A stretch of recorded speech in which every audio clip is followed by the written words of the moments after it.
मौजूद व्यूअर्स अस्सलाम वालेकुम। हुसैन अब्बास तव्हांजी ख़िदमत में हाज़िर आहियां। असां सां गॾु आहिनि साईं जामी चांडियो साहिबु। पाण सिंध जा अज़ीम मुफ़क्किर आहिनि, मौजूदा सिंध में तमामु वॾा दानिश्वर आहिनि ऐं पाण हुन सां गॾु वेठा आहियूं हिते। कुझु ॾींहं पहिरियां जामी चांडियो साहिबु हिकु ॻाल्हि कई हुई त ज़ुल्फ़कार अली भुट्टो जूं जेके लिखड़ियूं आहिनि उहे उन्हनि खां फ़िक्री शइ कान आहे। जंहिंखां पोइ सिंध में हिकिड़ो नओं बहस छिड़ी वियो आहे भुट्टो साहिब जे हवाले सां त भुट्टे साहिब जूं ते जामी साहिब जा जेके कमेंट्स हुया उन्हनि हिकिड़ी हलचल मचाई आहे। पाण अॼु साईं जामी चांडियो साहिब खां पुछंदासीं त उन्हनि ज़ुल्फ़कार अली भुट्टो जे इन लिखड़ियुनि खे कीअं सम्झो आहे ऐं उहे कीअं चवंदा त उनजी जेका फ़िक्री आहे, जेका उनजी लिखड़ियूं आहिनि उहे सतही हुयूं। जामी साहिबु वॾी महिरबानी, तव्हां वक़्तु ॾिनो। तव्हां कीअं ॾिसो था? हिकिड़ो वॾो बहस छेड़े छॾियो आहे तव्हां त भुट्टो साहिब जूं लिखड़ियूं जेके आहिनि उहे सतही हुयूं, उन ते त वॾो बहस हले पियो। तव्हां उनखे कीअं चओ था? तव्हां ॾिसो, पहिरीं तव्हांजी महिरबानी तव्हां इहा ॻाल्हि मूं कयो आहे, वेही कयो पिया। ॾिसो, शहीद ज़ुल्फ़कार अली भुट्टो, इन में कोई शक न आहे त 20 सदी जे पोएं अध में गरबो पाकिस्तान जो हिन ख़िते जो और हिकिड़ो बैन अल-अक़वामी तौरु हिकिड़ो मञियलु ऐं तमामु हिकिड़ो वॾी हैसियत रखंदड़ हिकिड़ो सियासतदान ऐं हुनजे सियासत जा ऐं नुक़्ते नज़र जा पासा बैन अल-अक़वामी सियासत जा बि आहिनि, जेके सफ़ारती मामले में हुन जा सोच जा ऐं सियासत जा पासा ॾखण एशियाई सतह ते बि आहिनि, मुस्लिम वर्ल्ड जे तनाज़ुर में बि आहिनि, थर्ड वर्ल्ड जे तनाज़ुर में बि आहिनि ऐं ज़ाहिर आहे त पाकिस्तान जे तनाज़ुर में बि आहिनि।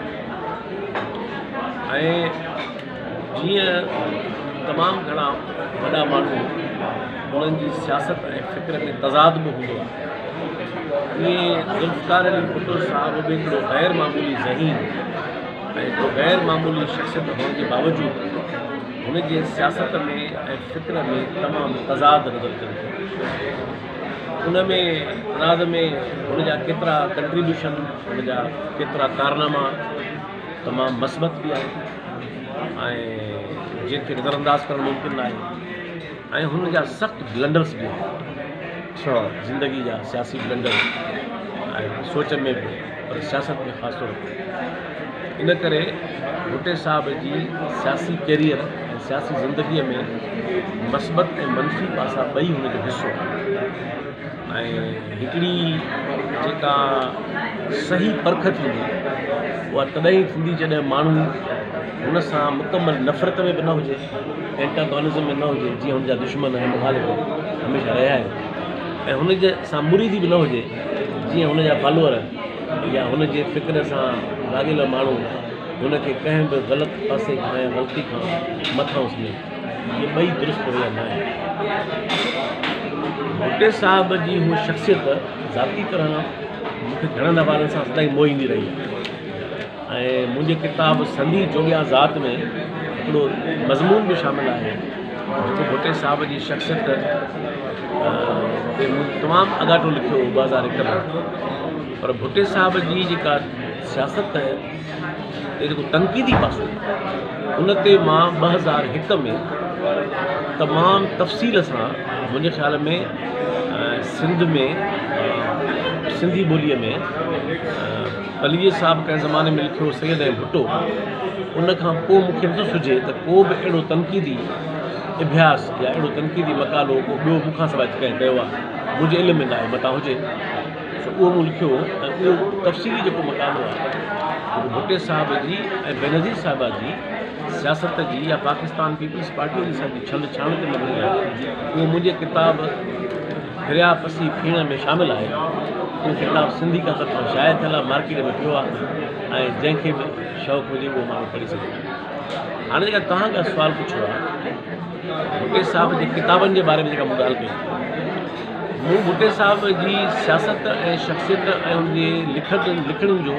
तमामु वॾे अरसे खां ॾाढो गहराईअ सां पंहिंजे सम्झ आर पए मुतालो कयो। उन बारे में मुंहिंजी पंहिंजी राय आहिनि। मूं तव्हांखे ॿुधायो त मां सियासत ते अॻु में लिखी चुको आहियां हुनजे बारे में। पर ताज़ो जॾहिं मां नंढे खंड ऐं पाकिस्तान जी वफ़ाक़ी तारीख़ ते ज़ख़ीन ऐं तवील हिकिड़ो तारीख़ी किताबु तारीख़ जो किताबु जेको मूं 2009 में शुरू कयो लिखियो, इन दौरान ज़ाहिर आहे त मूं इहो बि ॾिसणु चाहियो ॿीहर वरी त भुट्टे साहिब जा वफ़ाक़ जे पाकिस्तान ऐं पाकिस्तान जे बुनियादी सुवालनि ते कहिड़ा मौक़िफ़ पेश कनि। मूं इन ख़्याल खां पली पंहिंजे भुट्टे साहिब जा सभई किताब वरी ॿीहर नज़र में कढिया तमामु संजीदे ध्यान सां। हाणे भुट्टे साहिब जा किताब ॿिनि क़िस्मनि जा आहिनि, हिकिड़ा हुनजा किताब लिखियल आहिनि, ॿियूं हुन जूं तक़रीरूं आहिनि या अदालती बयान आहिनि जेके ट्रांसक्राइब करे अंग्रेज़ी ऐं उर्दूअ में किताबी शिकिल में पधरो कया। हुनजी अक्सरती किताब लिखियल न आहिनि, अक्सरती किताब हुनजा हुनजी तक़रीरुनि मां तरतीब न आहिनि या अदालती बयान आहिनि, पर हुनजा केतिरा किताब लिखियल बि आहिनि जेके हुन पाण लिखिया। हाणे उन्हनि किताबनि जे बारे में हाणे मुंहिंजो इरादो आहे, मुंहिंजे हुन किताब में त भुट्टे साहिब ते काफ़ी तफ़सीली ॿीहर बि लिखियो आहे मूं, पर हीअ जेको हाणे बहस शुरू थियो इन मुंहिंजो हाणे इरादो थियो आहे त मां घणो करे मार्च में या अप्रैल में वरी भुट्टे साहिब जे समूरनि किताबनि जो हिकिड़ो तफ़सीली इतिहास लिखण जे इरादे में आहियां,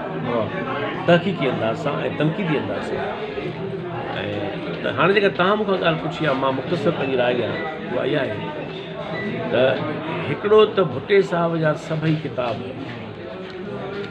उन करंट रियलिटी में लिखियल आहिनि। हुनखे एॾो दिलचस्पी न आहे त तारीख़ में लिखो वञे, एॾो हुनखे दिलचस्पी न आहे त उनखे समाज सां जोड़े गहरो समाजी तजियो करे।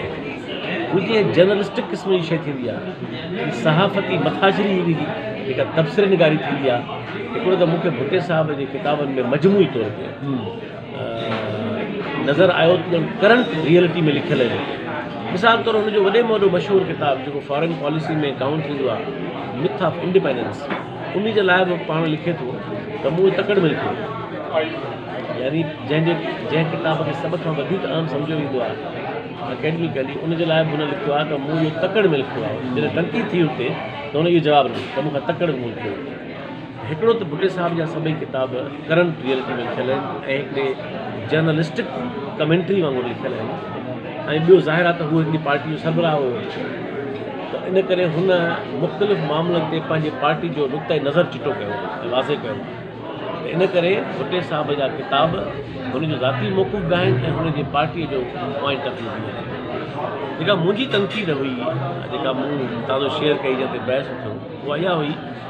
त मूंखे भुट्टे साहिब जे लिखणनि में हिकिड़ो गहरो तारीख़ी शऊर नज़र न आयो। करंट कमेंट्री आहे, पर हिकिड़ो मिसाल तो मां तव्हांखे ॿ टे मिसाल। नंढे खंड जो विरहाङो जेको भुट्टे साहिब जी ज़िंदगी में थियो। भुट्टे साहिब 27 जो जनम आहे ऐं 47 में माना 20 सालनि जो नौजवान आहे जॾहिं हुनजे रूबरू विरहाङो थियो।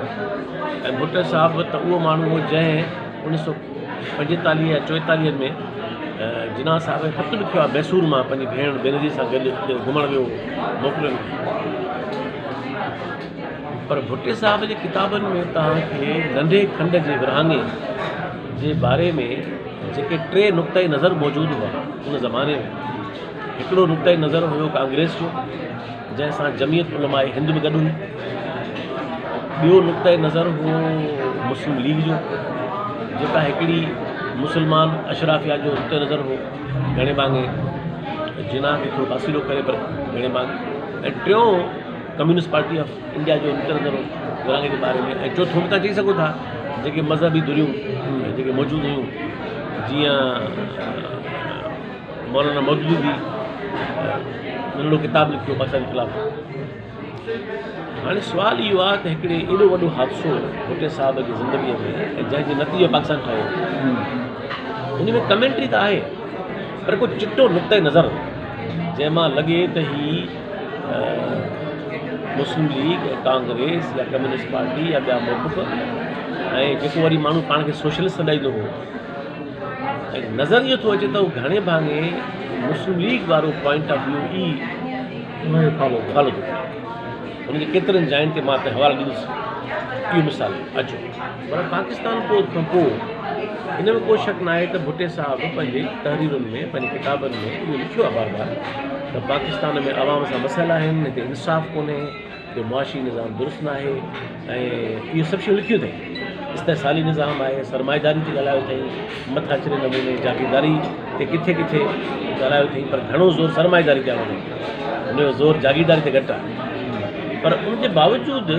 पाकिस्तान जी रियासत जे बारे में जेको नुक़्ते नज़र हुअणु खपे हिकिड़े फिक्री तौरु सगारे माण्हू खे ऐं हिकिड़े सोशल सॾाईंदड़ माण्हूअ खे ऐं हिकिड़े अवामी लीडर खे या हिकिड़े दानिशवर खे पाकिस्तान जी रियासत जे बारे में हुनजो पॉइंट ऑफ व्यू ईअं आहे त अयूब ख़राब हो, सिकंदर मिर्ज़ा में हीउ मसइलो हो, फलाणी ॻाल्हि हीअं हुई। रियासत जे बारे में तुंहिंजो हिकिड़ो मुक़दमो उहो असांखे मूंखे ज़ाती तरह हुनजी किताबुनि में उन गहराईअ सां नज़र न आयो ऐं मूंखे ख़बर आहे त ईअं न आहे जेको भुट्टे साहिबु को मामूली माण्हू उनखे ख़बर न हुई, भुट्टे साहिब जी मसलियत लॻे थी त हुन उन शइ खे टच न करणु चाहियो आहे जीअं असां हुन खां तवको रखूं था। त हुनखे हिकिड़ो तजियो छेद एनालिसिस करणु खपंदो हो त जंहिं रियासत में हू सियासत करे रहियो हो उहा रियासत आहे कीअं। अचो मिसाल तौरु टी आहे पाकिस्तान में हिकिड़ी डिवाइड आहे, समूरा तरक़ी पसंद रोशन ख़्याल माण्हू चवनि था त पाकिस्तान खे सेक्युलर मुल्क हुओ ऐं समूरियूं मज़हबी ऐं राइट विंग धुनियूं चवनि थियूं त पाकिस्तान खे मज़हबी मुल्क हुओ। भुट्टे साहिब जे किताबनि में तव्हांखे किथे बि न मिलंदो मौक़िफ़ जंहिंमें हू वाज़े करे त हू पाकिस्तान खे सेक्युलर ॾिसणु चाहे थो।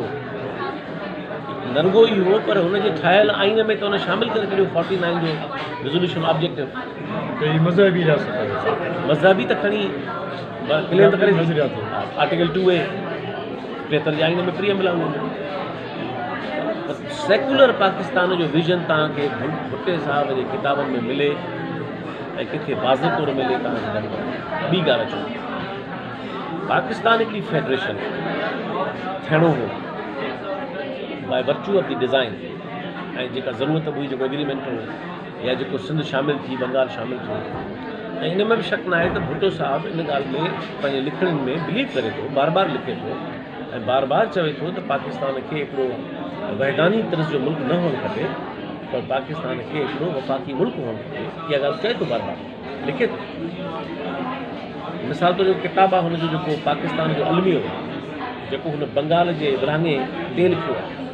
इहो उबूरी दौरु हो, बंगाल वञी चुको आहे ऐं भुट्टे साहिब खे हुकूमत न मिली आहे इन में लिखियो आहे भुट्टे साहिब। उन में भुट्टे साहिबु वॾो तजियो कयो आहे हालतुनि जो वफ़ाक़ पाकिस्तान जो कहिड़ो हुअणु खपे, दुनिया में जेके तक़ाज़ाऊं आहिनि वफ़ाक़ जूं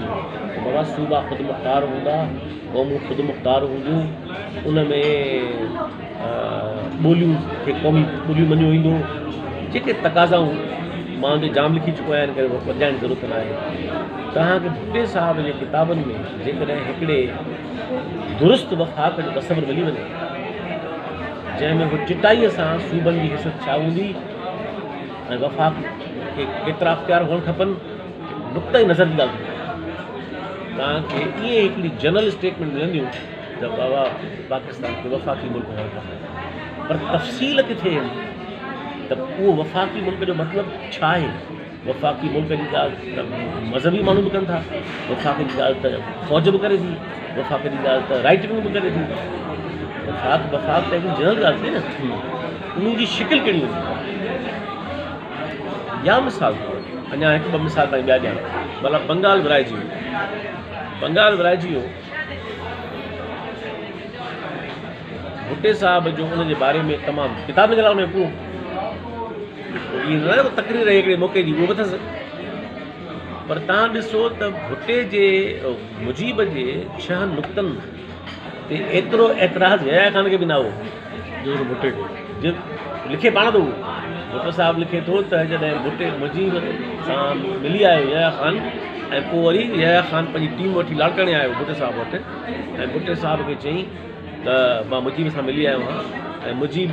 सां ॻाल्हियूं थियूं आहिनि ऐं काफ़ी सुठी पेशरफ़ थी आहे। त भुट्टे साहिबु लिखे थो त मूं अयूब यया ख़ान चयो त 6 नुक़्तनि जे बारे में को कॉम्प्रोमाइज़ न आहे, क़ाबिल क़बूल न आहे। हलो भला 6 न भला 5 को 4.5 को 4, बेसिकली त हुनजो मतिलबु हो त हिकिड़ो सही वफ़ाक़ थिए। उहा ॿी ॻाल्हि आहे त ठीकु आहे, या भुटे साहिब जी ॻाल्हि दुरुस्त आहे त 6 पॉइंट्स जेके आहिनि उहे कन्फीडरल क़िस्म जो तस्वर पेश कनि पिया। हिनखे चइबो आहे ज़ोनल फेडरलिज़म, माना 2 ज़ोन्स जीअं बेल्जियम में आहे, ॿिनि जायुनि ते रहियो आहे, ज़ोनल फेडरलिज़म आहे। हिकु ज़ोन ईस्ट पाकिस्तान, बंगाल, ॿियो वेस्ट पाकिस्तान। भुटे साहिब वटि आउट राइटली 6 पॉइंट्स जे लाइ सख़्तु मुखालफ़त आहे, ऐं जेको पूरो प्रोसेस आहे ओभर बंगाल जो, उन जे बारे में जेतोणीकि भुट्टो साहिब लिखे थो त उन्हनि सां ज़्यादती बि थियो, उन्हनि सां ॿेअखाई बि थी, उन घुर्बल हक़ न मिलिया, पर उन हक़नि मिलण जी शिकिल त अवामी लीग खणी आई न। अवामी लीग जे बारे में भुट्टे साहिब जो जेको तर्जियो आहे उहो इन क़िस्म जो आहे जंहिंमें एंटागोनिज़म वधीक आहे। न रुॻो ईअं, पर जेके धुरियूं ओलह पाकिस्तान मां, मिसाल जीअं नेब जे कॉम्परस धुरियूं सिंध जूं, बलोचनि जूं, बंगालियुनि जूं, पश्तूननि जूं, उन्हनि जॾहिं मुजीब जी हिमायत कई त भुट्टो साहिब उन्हनि खे पंहिंजे किताब में हर जाइ ते तंज़िया ऐं टोक सां लिखे थो, शिकस्त खुर्दा, शिकस्त खाधल इहे गिरोह, नंढियूं तंज़ीमूं इहे पिया हिमायत कनि पंहिंजे मफ़ादनि जे करे। हिकिड़ी अवामी लीग सां तव्हां ज़ुल्म पिया कयो, तव्हां उनखे पावर ॾियो कोन पिया, अक्सरियत खे राइट कोन पिया ॾियो, ऐं जे असांजे हिन पासे ॾांहुं के 4 धुरियूं बाउसूल मौक़ूफ़ खणी उनजी हिमायतियूं कनि त उन ते भुट्टे साहिब जो एॾो जरह आहे ऐं तंज़िया उनजी शयूं, त अहिड़ा मां तव्हांखे 50 मिसाल ॿियारे सघां। त मुंहिंजो चवण जो मतिलबु इहो आहे त मूंखे हुनजे भुट्टे साहिब जे शख़्सियत जे लाइ एतिराम आहे, उन में शक न आहे त हिकिड़ो ग़ैर मामूली ज़हीन इंसानु हो, वॾो कदावर सियासतदान हो, हुनजो पंहिंजे दौर ते वॾो इम्पैक्ट आहे, हुनजा ग़लति ऐं सही फ़ैसिला, ग़लति ऐं सुठा कंट्रीब्यूशन बि रिकॉर्ड ते मौजूदु आहिनि, हुनखे डिनाए करणु मुमकिन आहे। पर जॾहिं मां हिकिड़े तारीख़ जे शागिर्द या हिकिड़े फ़िक्र जे सियासी फ़िक्र जे शागिर्द जी हिस्से में मां उन किताबनि खे पढ़ियो, ॿीहर उनखे अखर पढ़ियुमि, त मूंखे सची ॻाल्हि इहा आहे त जेका मुंहिंजी तवक़ो हिकिड़ो माण्हू करे सघे थो हिकिड़े अहिड़े माण्हू खां जेको तमामु पढ़ियो लिखियो सम्झो वेंदो आहे, ऐं इन जो शक न आहे त यकीन वॾो पढ़ियल लिखियल माण्हू हुयो, क़ाबिल माण्हू हो, त पोइ मुंहिंजो सुवालु इहो आहे, हिकिड़ो मॉरल क्वेश्चन आहे त पोइ उहो नुक़्ते नज़र किथे आहे उन्हनि तहरीरुनि में, किताबनि में, जेको आलमी साम्राज्यत जे बारे में, जेको भुट्टे साहिब जे दौर जे आलमी हालतुनि जे बारे में, जेको हिन ॾखिण एशिया जे बारे में, जेको हिंदुस्तान पाकिस्तान जे तालुकात जे बारे में, जेको बंगाल जे बारे में, टू नेशन थियरी जे बारे में, वफ़ाक़ जी कीअं हुजे इन बारे में, क़ौमी सुवाल जे बारे में, ख़ुदि मज़हबी धुरियुनि ते भुट्टो साहिब पंहिंजे तहरीरुनि में तंज़ करे थो, उन्हनि ते तनक़ीद करे थो बिल्कुलु, पर हिकिड़ो नुक़्ते नज़र खणी बीहणो पंहिंजे तहरीरुनि में त बाबा हीअ पाकिस्तान साॼी दुरचाए छॾी। तव्हांखे त मां हाणे तव्हांखे आख़िरी ॻाल्हि ते ॻाल्हि पूरी थो कयां त तव्हां चई सघो था त भला इहे छो न कई। मूंखे लॻे थो ज़ाती तरह जंहिंसां हर कंहिंखे इख़्तिलाफ़ जो हक़ आहे, मां को मुफ़्ती त न आहियां, मुंहिंजी हिकिड़ी राय आहे, जेको मां हिकिड़ो इल्मु अदब जो शागिर्दु आहियां, मुंहिंजी ज़ाहिर आहे, ऐं मां कॾहिं बि पंहिंजी राय ॾियण खां न आहियां घबराईंदो। मूंखे कोई शौक़ु न आहे त माण्हू मूंसां मुतफ़िक़ थियनि, मां जीअं सम्झंदुसि, जीअं ॻाल्हि मूंखे सम्झ में ईंदी उहा बरबला पेश कंदुसि, उहा हाणे तहक़ीक़ करण वारा, सोचण वारा, उनजी मर्ज़ी आहे, इतफ़ाक़ कनि न इतफ़ाक़ कनि, रद्द कनि, इख़्तिलाफ़ कनि, उनजी मर्ज़ी आहे। इहो कंहिं बि स्कॉलर जो कमु बि न आहे त माण्हू खे राज़ी करे वेही। हाणे अचो त तव्हां पुछी सघो था त भला ईअं छो हुयो। मां सम्झां थो उनजा 3 सबब आहिनि मुंहिंजी नज़र में, हीअ ॾाढी आम ॻाल्हि। हिकिड़ो सबबु इहो आहे त जेको दानिश्वर या जेको पढ़ियो लिखियो माण्हू सियासी पार्टीअ सां वाबस्तु आहे ऐं हिकिड़ी ख़ासि सियासी धुर सां वाबस्तु आहे, उहो ज़ाहिर आहे छा बि कयो उहो पंहिंजी सियासी पार्टीअ जे मफ़ादनि खे साम्हूं रखी पंहिंजे उन्हनि हदुनि खां ॿाहिरि न वेंदो। इन करे ज़ुल्फ़कार अली भुट्टे शहीद जी पार्टी जीअं त हिकिड़ी मल्टी क्लास पार्टी हुई, जंहिंमें वॾेरो बि हो, जंहिंमें जागीरदार बि हो, विचोलो तबिको बि हो, जंहिंमें अवाम बि हो, हेठियां तबिका बि हुआ। त हिकिड़ी घण तबिकाती पार्टी जंहिंजी लीडरशिप जो वॾो हिसो जागीरदार तबिके वटि हुजे, ऐं हू पाण बि जागीरदार हुजे, भली पाण खे सोशलिस्ट क्लेम करे पियो त हिकिड़ो त हदबंदी हुजे त उहो माण्हू पसो पेश पंहिंजे पार्टी ऐं तबक़ाती मफ़ादनि खां ॿाहिरि नथो निकिरे आम तरह। ॿी ॻाल्हि त ज़ाहिर आहे हू पावर पॉलिटिक्स में हुयो, हू ईअं त कोन हो अहिड़नि माण्हुनि कोन हो जेको चए त बाबा असांखे 100 साल पावर न मिले असां न वठंदासीं, असांजो कमु बुनियादी शइ आहे। इन करे भुट्टो साहबु हिकिड़े पार्लियामानी सियासत वारे दुनिया जो वॾो सियासतदान हुअण जी हैसियत में ज़ाहिर आहे पावर अल्टीमेट हुनजी प्रियोरिटी आहे। अगरि हू ताड़ में रहंदा हुआ त इक़्तिदार ताड़ ख़राबु लफ़्ज़ आहे, अच्छा मां हुन लाइ नथो करे सघां, पर ज़ाहिर आहे पावर तरजीह आहे। रियासत जहिड़ी बि हुजे पावर तरजीह आहे, हुकूमत जहिड़ी बि मिले पावर तरजीह आहे, ठीकु आहे न। इन करे ॿियो सबबु इहो आहे मुंहिंजी नज़र में त जॾहिं तव्हां पावर खे पंहिंजी अवलियत ठाहियो था सियासत में त पोइ उहा मौक़े परस्ती जो शिकार लाज़मी तरह थींदी, उहा कंप्रोमाइज़ कंदी पंहिंजे इस्टेब्लिशमेंट सां, पंहिंजे एग्ज़िस्टिंग क़ुवतुनि सां, बैलेंस ऑफ पावर में पोइ पाण खे। त इहो ई सबबु आहे जो भुट्टो साहिबु बंगाल जे बारे में, भुट्टो साहिबु क़ौमी सुवाल जे बारे में, भुट्टो साहिबु टूलिशन थियरी जे बारे में, सेक्युलरिज़म जे बारे में, वफ़ाक़े पाकिस्तान जे बारे में ऐं 500 अहिड़नि शयुनि जे बारे में चिटो मौक़ुफ़ न पियो अख़्तियार करे सघे, नथो लिखी सघे, छाकाणि त हुनजी सियासत जा जेके मफ़ाद हुआ पार्टी जा तबिके जा पंहिंजा, उहे हुनखे इजाज़त न पई। ऐं टियों मूंखे ऑनेस्टली लॻे थो, ज़ाहिर मुंहिंजी का मालूमात कोन्हे, मुंहिंजो अंदाज़ो आहे त भुट्टे साहिब जो मुतालो हॉरिज़ेंटली फैलियल त आहे, पर हुन में उहा डेप्थ न आहे। उहा डेप्थ असांखे ख़बर न आहे, मां त हुन कोन मिलियोसि, असांखे डेप्थ ख़बर पवंदी तहरीरुनि मां पवंदी। कंहिं बि ऑथर, कंहिं बि राइटर में केतिरी फिक्री डेप्थ आहे, उन सां असांजी कोई मुलाक़ात त कोन थींदी जेके असां अॻे मरी आहिनि, ॾिसबो हुजे किताबनि मां। हाणे को माण्हू जॾहिं चवनि था साईं हेॾो वॾो माण्हू पोइ डेप्थ न, बाबा उहो हेॾो वॾो माण्हू त मजमूई तरह थींदो न, किताबनि में ऐं तहरीरुनि में त उहा जेका मूं सवाल कया। मां आख़िरी ॻाल्हि कई आहे, रियासत जो तर्जुमो हिकिड़ी ॿी शइ आहे, सियासत जो तर्जुमो हिकिड़ी ॿी शइ आहे, पर हिकिड़े दानिश्वर खे जो हिकिड़ो इहो बि त कमु आहे या हिन पढ़ियल लिखे माण्हूअ जो, अहले फ़िक्र माण्हू जो कमु आहे त हुन वटि पंहिंजे समाज जो बि गहरो तर्जुमो,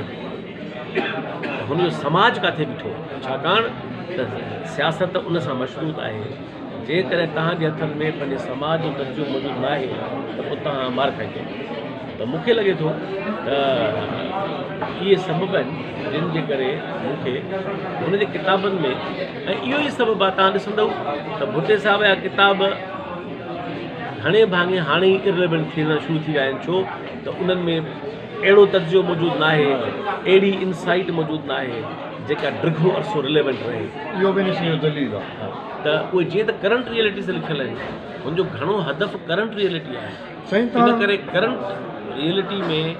जेका लिखत लिखिजे थी उनखे ॾिघो अरसो रिलेवेंट घटि थी रहे। त इहे सभु मूंखे हुनजे लिखणनि मां, बाक़ी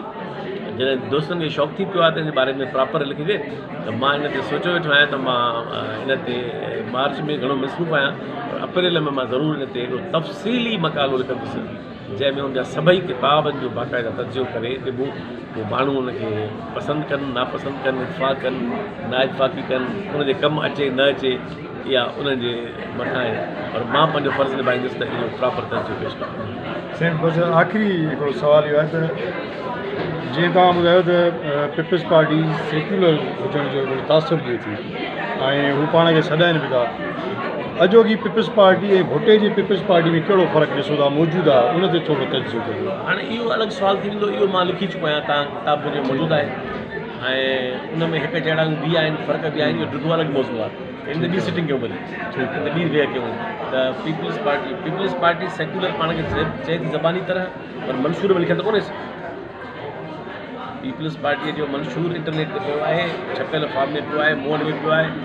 ऐं उन में त किथे बि लिखियलु न आहे त पीपल्स पार्टी पाकिस्तान खे सेक्युलर मुल्क बणाइणु चाहे थी। ज़बानी तव्हां चओ था, लिखत में मंशूर में शामिलु कयो, ऐं भुट्टे साहिब जे बि कंहिं तहरीर में शामिलु न आहे त भुट्टो साहिबु वांटेड टू ले दी foundation of A secular state. हुन हुनजे कंहिं किताब में हिकु पैराग्राफ बि न आहे जंहिंमें हुन चिटो मौक़िफ़ लिखियो हुजे त हू हिन मुल्क खे हिकिड़ो सेक्युलर मुल्क ॾिसणु चाहे थो।